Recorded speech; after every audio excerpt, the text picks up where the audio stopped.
Selamat datang Dracolovers di channel Drakor, channel YouTube yang membahas, mereview, menceritakan, serta membagikan informasi seputar drama Korea. Pada episode sebelumnya, Yeon-sik yang sudah putus asa dan frustasi mencoba bunuh diri. Ia ingin melompat dari gedung kosannya. Namun, Lee Ruda datang mengomelinya. Apakah Yeon-sik akan tetap melompat? Berikut ini lanjutannya. Lee Ruda melarang Yeon-sik melompat. Ia mengatakan akan mengobati penyakitnya. Yeon-sik pun menangis dan bertanya pada Ruda, mengapa ia melakukan itu? Jawabannya simpel dan aneh, karena kamu cinta pertama saya. Yeon-sik tidak jadi melompat. Lee Ruda pergi meninggalkan Yeon-sik.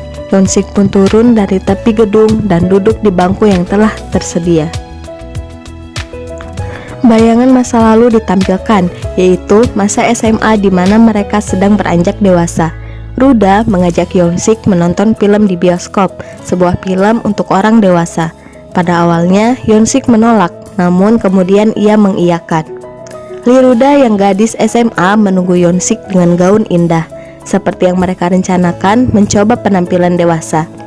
Tak lama, Yeon-sik datang juga dengan pakaian yang terlihat lebih berumur. Mereka pun berhasil masuk bioskop dan menonton film. Sepulang dari bioskop, mereka bercakap-cakap tentang film yang baru mereka tonton. Ruda mengajukan sebuah taruhan jika film tersebut mencapai 10 juta penonton, ia akan mengabulkan permintaan Yeon-sik.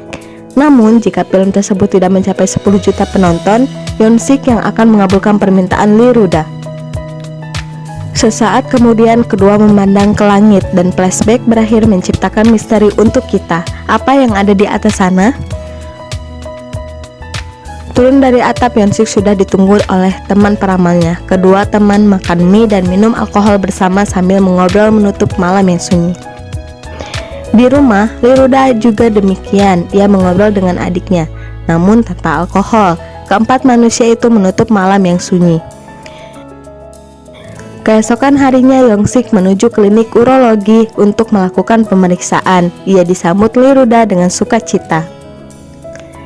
Ji Hyuk melihat mereka berdua dengan heran, namun tidak menggelengkan kepalanya.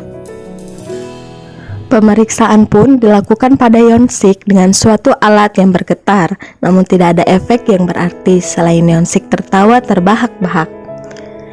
Tes pertama selesai, Yeon-sik ingin pulang dan Ruda ingin ikut ke kosan Yeon-sik. Maka berangkatlah mereka bersama-sama menuju rumah Yeon-sik. Di rumah Yeon-sik, Ruda terheran-heran dengan ruangan di kosan Yeon-sik yang serba pink. Ruda kemudian memeriksa kosan Yeon-sik, menggeledah barang Yeon-sik, menyingkirkan makanan dan alkohol di kulkas, menyingkirkan pakaian ketat, dan melarang Yeon-sik untuk melakukan ini itu sebagai upaya menyembuhkannya. Ruda juga bahkan mengecek komputer Yeon-sik dan menyarankan Yeon-sik untuk menonton film gituan dengan tema yang lebih nyata, sebab file Yeon-sik film gituannya bertemakan fantasi. Ruda mengajak Yeon-sik untuk berenang sebab tidak ada olahraga yang lebih baik daripada renang untuk menyembuhkan impoten, kata Ruda. Di ruang ganti, Yeon-sik mengenakan baju, namun ada beberapa bekas luka di punggungnya. Sebuah luka yang belum diceritakan asal-muasalnya. Misteri baru dimunculkan lagi. Yeon-sik memasuki ruangan kolam renang dan melihat Lee Ruda duduk sambil mengikat rambutnya. Sejenak ia terpesona melihat Ruda. Yeon-sik disuruh Ruda membuka baju, namun ia tidak mau membukanya, meskipun Ruda beberapa kali memaksanya. Akhirnya Yeon-sik diajari berenang oleh Ruda. Namun baru beberapa menit berenang, Yeon-sik sudah menyerah dan meminta istirahat. Yeon-sik menepi dan menungging di kursi, sedangkan Lee Ruda berenang sendiri. Teman SMA Yeon-sik yang kaya, si pemilik perusahaan IT, melihat Yeon-sik dan menyapanya. Yeon-sik gelabakan. Teman Yeon-sik itu memberi nasihat, lebih tepatnya memberi hinaan pada Yeon-sik. Yeon-sik hanya mendengarkan sambil menundukkan kepala. Ruda muncul dari dalam kolam dan memanggil Yeon-sik dengan kata sayang.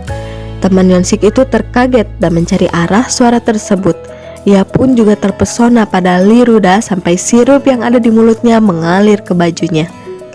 Obrolan singkat terjadi dan pada akhirnya Hyun-sik dan Ruda meninggalkan pemilik perusahaan IT tersebut. Ruda memarahi Hyun-sik, kenapa ia tidak membela dirinya? Kenapa ia membiarkan harga dirinya diinjak-injak? Ruda terheran-heran lagi, lelaki yang dulu keren sekali kini menjadi sangat rapuh dan lemah. Hyun-sik dan Ruda pulang dari kolam. Di jalan, Ruda mengingat masa lalu yang menunjukkan kisah tentang betapa kerennya cinta pertamanya dulu. Ruda memikirkan beragam solusi untuk Hyun-sik. Cinta pertamanya itu memiliki masalah lebih serius dari yang ia kira. Setiap pagi Hyun-sik selalu berharap ketika bangun miliknya akan berdiri seperti dahulu kala. Namun itu tidak terjadi. Hyun-sik minum yogurt di pagi hari ketika dua orang bapak-bapak bertengkar. Tanpa disadari, Hyun-sik terhanyut dalam pertengkaran tersebut. Dan tanpa ia sadari juga, Ruda sudah ada di sampingnya.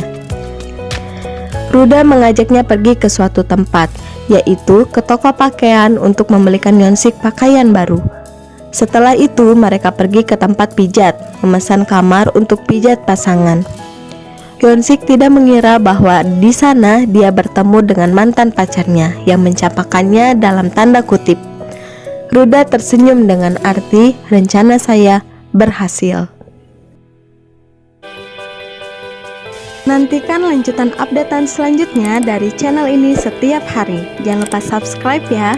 Kami The Rakor, pamit undur diri.